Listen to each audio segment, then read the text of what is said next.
মাথার ভেতরে প্রথম যে ছবিটা ভেসে ওঠে সেই লাল চোখ, খুব কাছে, নিঃশ্বাস, নিঃশ্বাসটা এত কাছে ছিল যে ঘুম ভাঙার পরও তার নাকে লেগে আছে। সে হঠাৎ উঠে বসে। ঘরটা আলোয় ছেয়ে গেছে, সকাল হয়েছে, পাখির শব্দ আছে, ফ্যান ঘুরছে, সব স্বাভাবিক। কিন্তু তার শরীর স্বাভাবিকের সঙ্গে তাল মেলাতে পারছে না আজ। হাত বাড়িয়ে ফোন নেয় অনির্বাণ।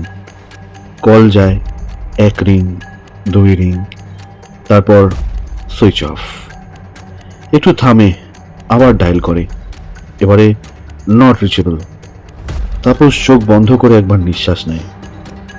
এই নিঃশ্বাসটা তার নিজের মনে হয় না, নিজেকে বোঝায় হয়তো ফোনটা নষ্ট হয়ে গেছে, কিন্তু মন মানে না।